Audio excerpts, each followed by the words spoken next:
What's up, guys? It's Coach Grant with First Down Training. And today we're going to be breaking down 3 different ways to run a dig route. So we're going to be talking about 3 different moves that you guys can use at the top of the route to get out of this dig route efficiently and as fast as possible. But also, fellas, if you are a wide receiver or even a quarterback and you have not heard about our 9-city camp tour, check out that very first link in the description below because we are going to be coming to 9 different cities this offseason for 2-day-long quarterback and wide receiver and DB training camp. So here's our travel list. We're going to be coming to Tampa, Florida, Houston, Texas, Phoenix, Arizona, Newark, New Jersey, Atlanta, Georgia, Chicago, Illinois, Dallas, Texas, Nashville, Tennessee, and Los Angeles, California. Really excited to get out to all these different states with you guys. We're going to be doing a 2-day-long camp series in each one of those states. So if you guys are local to those states, want to get some more information on it, check out that very first link in the description below. We would love to have you out. And I'm going to tell you right now, it's kind of the anti-camp. That's what we're going for. We're really trying to focus on developing each athlete. So spots are limited, and that's why it's 2 days long, so we can actually take the time to coach each athlete when they make a mistake, because that's what we're all about. So check out that very first link below if you guys want to come out, get a great opportunity to get some great work in.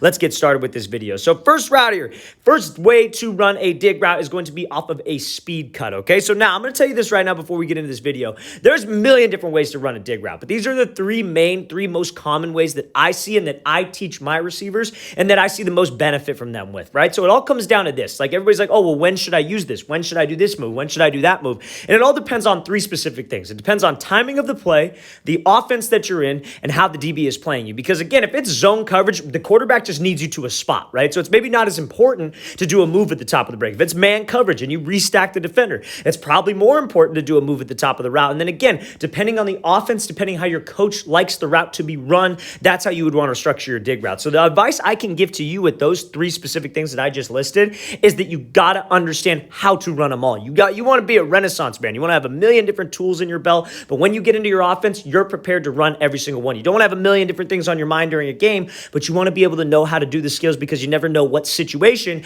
you might be thrown into, right? So first way is going to be off of a speed cut. So we're looking at Sterling Shepard here, and he makes this one hard cut, single cut to run this dig route. Now, this is probably, I feel, the most challenging way to run a dig route simply because it's very hard to get back on a 90-degree angle. It's like a 10-yard speed out, right? It's very tough to break straight across on a 90-degree. Now, sometimes on a speed out, you can get away with a little bit of a drift because that's the design of the play, but on a dig route, sometimes you have to get straight across the field because you don't want to drift up into a safety or drift up into a defender. So this cut, how we're able to make that cut and run a dig off a speed cut is I have to be as sudden as possible with this cut, and I really got to emphasize my arm rip, okay? So when I break this thing down, or when I break down at the top of the route, it's just a single cut. That cut has to be sudden, and that's the cut that changes direction. You see, when Shepard gets up into this route, it's all about what? On every single route, it's selling fade. So his hips are committed vertical, his shoulders are committed vertical. Everything about this is saying that he's running deep and trying to get this DB to turn his hips, right? So we have to trust the fact that that's going to be the thing that changes direction for me. And that's how we get a sudden cut. So many people are like, oh, how do I get my breaks more sudden? How can I get them more explosive? How you do that is you stay committed with your upper half and your body to the break with speed rather than starting to turn your shoulder and turn your hip and round it before you make the cut, because that takes away the explosion and that'll make you drift on the route because you have no suddenness about your movement. So we have to be sudden with what I do with my lower half. Now, to get your hips and shoulders on a 90-degree turn with this dig route, you almost want to pretend like you're trying to elbow somebody with this left arm. You see how he's swinging it around right here? That's what gets your hips and your shoulders back on that line, and that's what allows you to stay straight on that path. That's the hardest thing about running a dig off of a speed cut is not drifting upfield, but if you can stay committed to the route, be sudden with your feet, and use your arms to rip your hips and your shoulders out of there, that will help you stay flat and get a lot of separation from this DB. Let's watch the thing again, full speed one more time. Great job by Shepard, popping this thing off, single step. So that's the first way to run a dig route is off of a speed cut, okay? So now, second way to run a dig route, we're going to be looking at this route here from the outside receiver, is going to be snapping down and dropping your hips. So how do we do that, and how does that actually apply? How can we make a slight or like a sharp cut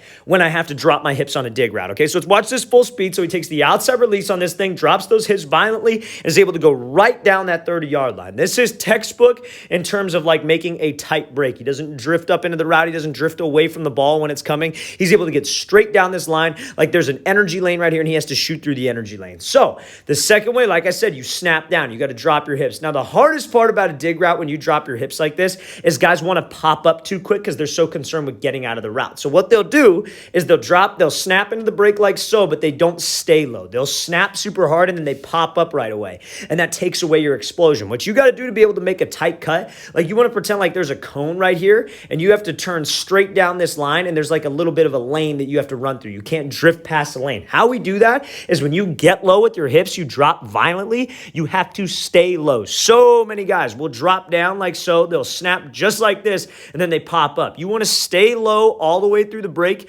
and drive out of the break to be able to get you to accelerate down that line, but also to make sure that you don't drift and you're not slow coming out of this route, okay? So that's the second way to run a dig route, is by snapping down with your hips. When do you want to use that? When do you want to use the speed cut? When do you want to use your snapping down? The speed cut and the snap down, I like both of those against zone coverage. Sometimes against man, it could work against man, but against zone, those are the ones you always need to do. You don't need to worry about doing a rocker step or a square cut, which is what we're about to get into right now. Let's watch the thing again, full speed one more time. Great job selling fade, dropping those hips, and then getting straight down that line. Second way to run a dig route is by dropping your hips violently, okay? So now, last way, this is probably the most advanced way to run a dig route, but you have to understand when to use this move. So this is called a square cut.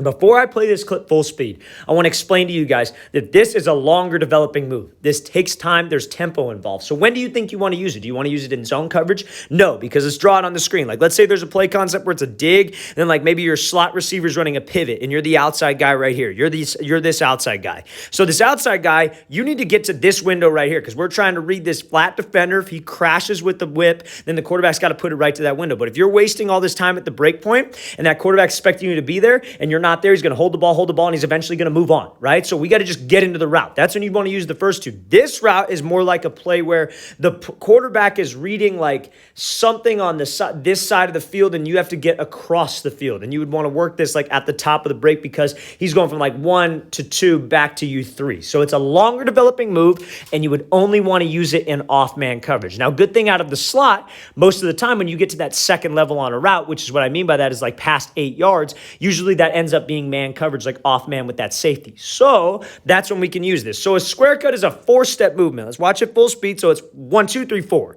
Now we're going to slow it down because obviously that's a quick move. So a square cut, and again, some people have been taught a square cut and it's a different terminology where it's just a 2-step break. That's fine. If you've been taught that and that's the terminology for that, that's fine. This, just think of it like a 4-step move. I wouldn't really have another name for it. The terminology I use with my guys is a square cut. So we go 1, so you want to snap down with your hips in the direction that you're going. So it's 1, 2, and then 3, 4. And you see how he throws that slight little head fake on the 4th step right here. It's a 4-step break. It's a snap 1, 2, 1, 2, 3, 4. And it's a throw 3, 4. And what I mean by throw 3, 4 is it's like a little shake. He's throwing his hip into the movement to get this DB to sit. So what we're trying to sell here, fellas, is we're trying to sell a 3-step out route break where he snaps down 1, 2, 3, and he just drives off of that cut, and we are running an out route. So if you guys like to run a lot of out routes with an inside release, that's maybe when I would use this type of thing, right? We get that DB to turn his hips, and I hit him with this square cut, right? So there's a lot of different ways, a lot of different moves that could build off of this, but as simple as it can be, we want to do this against off man. I can do it against outside shade, inside shade, when I have to run this in route, and I got to make sure that I drop my hips on the first one too, because that will alert the DB, because where's he looking at off man? He's looking at my hips, and then I throw that second 3, 4 to get him to sit, to get him to bite on the out route, and then I can get off this thing. Let's watch the thing again, full speed one more time. So third way to run a dig route is going to be using a square cut. You want to use it on longer developing routes, and you want to use it on routes where maybe you're the third read against off-man coverage, or if you're out of the slot and you have a safety who it turns into off-man coverage when maybe he's in too high concept. Let's watch the thing full speed. Great job dropping, throwing that 1, 2, and then getting that DB to sit down right there on the out route. All right, guys, we want to thank you for watching. I really appreciate it. If you guys have any questions at all, don't hesitate to leave those in the comment section below. I'll get back to you as soon as I can. Always appreciate the feedback, and it's always great hearing from you guys. And again, fellas, if you guys want to come out to one of our 9 camps this offseason in Florida, Texas, Arizona, New Jersey, Georgia, Illinois, Nashville, and California, Nashville, Tennessee, and California, check out that very first link below. Great opportunity for you guys to get some personalized work in. Very first link below. I'll see you guys next time.